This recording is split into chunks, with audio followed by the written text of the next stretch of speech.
बिस्मिल्लाहिर्रहमानिर्रहीम। अस्सलाम वालेकुम स्टूडेंट्स, हमने फ़र्स्ट ईयर की फ़िज़िक्स न्यू बुक का चैप्टर 9 स्टार्ट किया हुआ है और आज हम पढ़ेंगे टॉपिक 9.6 इलेक्ट्रॉन वोल्ट। इस टॉपिक को आप शॉर्ट क्वेश्चन के तौर पर प्रिपेयर करेंगे।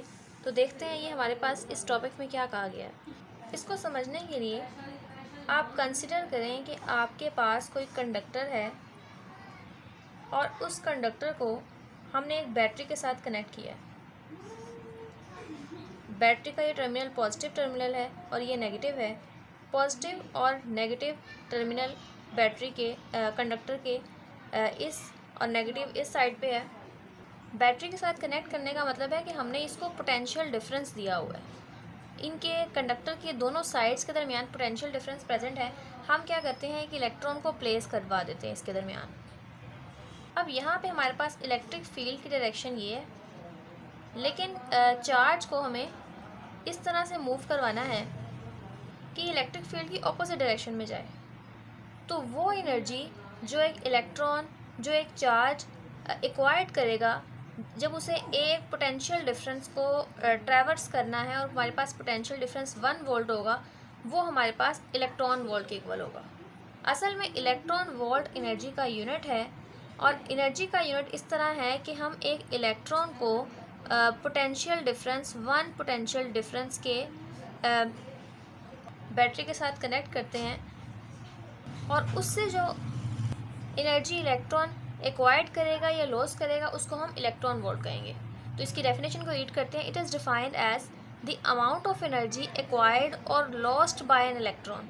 ये इलेक्ट्रॉन ने एनर्जी हासिल की है या लॉस्ट की है as it traverses a potential difference of 1 volt. जब वो 1 वोल्ट, पोटेंशियल डिफरेंस कितना है 1 वोल्ट का, 1 वोल्ट के पोटेंशियल डिफरेंस को ट्रैवर्स करेगा तो उसको हम कहेंगे हमारे पास इलेक्ट्रॉन वोल्ट है। और ये अमाउंट जो है कैलकुलेटेड है। The amount of energy equal to 1.6 multiplied 10 raised to power -19 joule is called 1 electron volt. अब हम इसे कैलकुलेट करेंगे कि ये हमारे पास जो एनर्जी है ये कैसे आई है। उसके लिए हम नीचे मैथमेटिकल फॉर्म है उसको सॉल्व करेंगे और उसको डिनोट करने के लिए हम 1 eV का इस्तेमाल करते हैं। अब स्टूडेंट्स, हमने क्योंकि यहाँ पर चार्ज को इलेक्ट्रोस्टैटिक इक्विलिब्रियम में रखा हुआ है, तो इलेक्ट्रोस्टैटिक इक्विलिब्रियम में मौजूद चार्ज के ऊपर पोटेंशियल एनर्जी प्रेजेंट होगी। जब चार्ज के पास पोटेंशियल एनर्जी प्रेजेंट है और अगर हमें चार्ज को इक्विलिब्रियम में मेंटेन करवाना है तो हमें ये कंडीशन कंसीडर करनी होगी कि इस पर कोई एक्सटर्नल फोर्स एक्ट नहीं कर रही। और जब भी कोई एक्सटर्नल फोर्स एक्ट नहीं करेगी तो जो चेंज इन पोटेंशियल एनर्जी है वो हमारे पास change in kinetic energy equal होगा। तो यानी हम डेल्टा यू की जगह डेल्टा के ई काइनेटिक एनर्जी पुट करवाएंगे।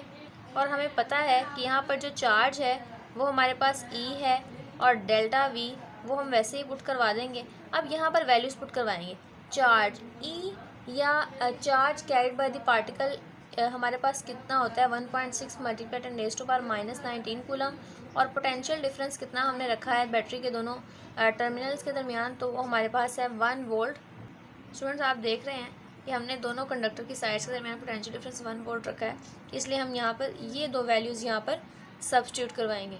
तो हमें क्या आंसर मिलता है, delta K E is equals to 1.6 multiplied 10 raised to power -19, delta V equal है 1 वोल्ट के।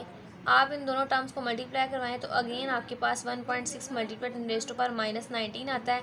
और डेल्टा काइनेटिक एनर्जी आपके पास कोई भी एनर्जी हो उसका यूनिट आपके पास जाउल होता है।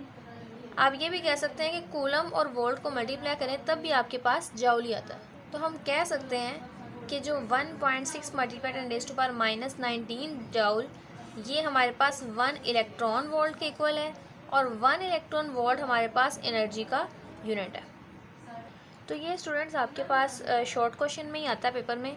उसमें अगर आप ये डेफिनेशन लिख दें और उसके बाद फिर इतनी सी मैथमेटिकल फॉर्म भी कर दें यहाँ से लेकर यहाँ तक, तो भी वो इनफ ही होगी।